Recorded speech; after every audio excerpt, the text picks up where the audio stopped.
Salve, caro estudante, sou o professor Antônio Macedo e continuando aqui a nossa trajetória na filosofia da educação, vamos focar a partir de agora nas teorias pedagógicas, nas filosofias da educação produzidas mais aqui na nossa pátria, no nosso Brasil. Nós vimos, na trajetória que estamos fazendo, um pouquinho sobre a constituição da profissão docente, sobre os professores de filosofia, como eles foram aparecendo, sobre o sentido de ensinar, segundo alguns filósofos. Os últimos que vimos foram Immanuel Kant e Jean-Jacques Rousseau. E agora nós vamos entrar na história da pedagogia, na história da educação, na teoria da educação, conforme as escolas brasileiras de pensamento a formalizaram. E é um momento muito interessante e vamos focar nossa atenção, nós temos um leque grande de coisas que nós podemos discutir, mas vamos focar nossa atenção em duas escolas filosóficas a respeito da pedagogia no Brasil. Primeiramente, a pedagogia histórico-crítica, que é uma pedagogia um pouco mais nova, inclusive o autor dela, professor Demerval Saviani, de quem vou falar daqui a algumas aulas, é um professor ainda vivo, produz muito, e com certeza, se algum dia tivermos a oportunidade de ouvi-lo, é enriquecedor para todos. E a Pedagogia Libertadora, de autoria de Paulo Freire, o mais consagrado autor brasileiro no campo da pedagogia, premiadíssimo. Também vamos entender um pouquinho sobre uma pedagogia libertadora, o que isso quer dizer hoje para nós. Só que antes de nós entrarmos nesses dois assuntos, nós precisamos ver algumas coisas sobre elas. Primeiramente, essas duas pedagogias, elas são influenciadas pelos contextos culturais e políticos da sociedade. Educar, como dizia Paulo Freire, é um ato indiscutivelmente político, mas é um ato indiscutivelmente político também para o outro ator que nós vamos estudar, que é o professor Demerval Saviani. Então, essa é a primeira característica. A segunda característica é que elas emergem a partir de movimentos sociais e filosóficos significativos. Na verdade, tanto uma como a outra, conforme nós veremos, elas são embasadas na filosofia do materialismo histórico e dialético.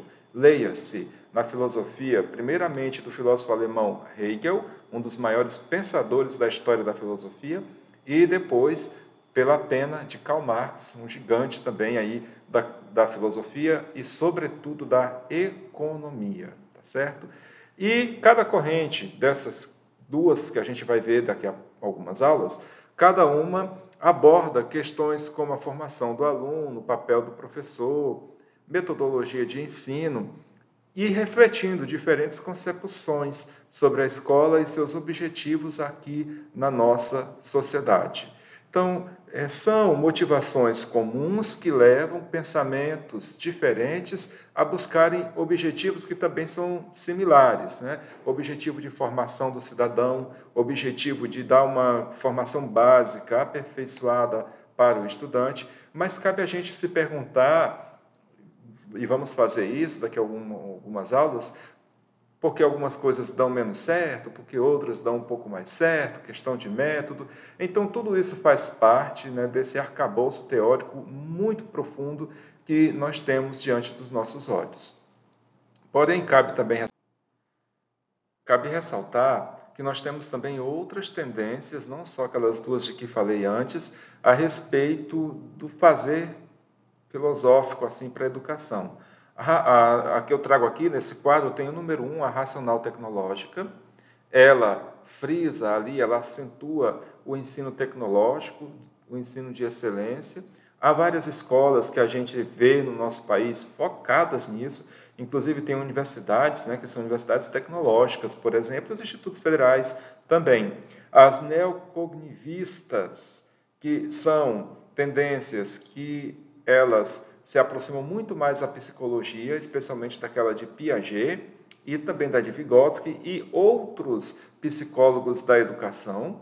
As sociocríticas, dentro destas estão as que nós vamos ver, aquelas que estão mais ligadas ali ao contexto, à vida social das pessoas, ao dia a dia das pessoas. As holísticas, que têm um pé na psicologia, têm um pé na sociologia, têm um pé também ali na ecologia, tem a ecopedagogia, por exemplo, uma educação voltada para o ambiente. Nós sabemos que hoje a criação no conceito religioso, ou então o mundo físico, o cosmo, é verdadeiramente um problema educacional. Nós somos levados a educar pensando na nossa realidade enquanto mundo. O Papa fala, o Papa Francisco fala na casa comum, o planeta Terra.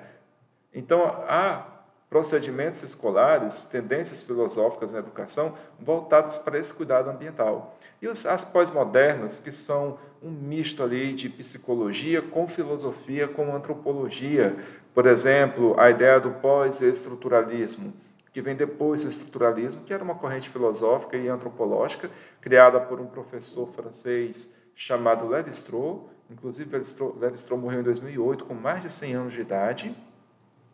Ele morou no Brasil por muitos anos e criou, digamos assim, a sua teoria antropológica aqui, o estruturalismo. É essa teoria que fala que a nossa cultura ela já nos molda previamente e nós aprendemos dentro dessas molduras prévias ali que a cultura nos faz. E também o neopragmatismo, pragmatismo é uma filosofia americana, pragma significa a ação, e nós temos sim tendências filosóficas que são pragmáticas. No nosso Brasil, essas tendências se manifestaram muito vivamente nos idos de 1930, com os escolanovistas. Entre eles, há vários, os principais era Anísio Teixeira e muitos outros, né, como por exemplo Cecília Meirelles, Lafayette de Moraes, são figuras que assinaram esses ideais da educação nova, que era uma educação voltada para a prática.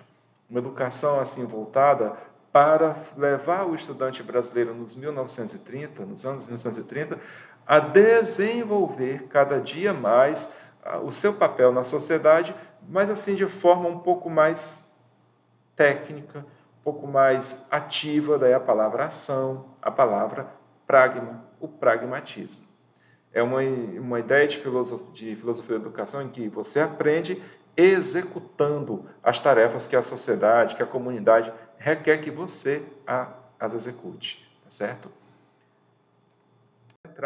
E temos também aqui para que vocês, quem sabe, possam consultar essas referências, Paulo Freire, Libânio, estou usando basicamente Libânio, e Zabala, Prática Educativa. Os dois últimos nós temos aí disponíveis na minha biblioteca, que vocês podem acessar pela internet e pesquisar à vontade.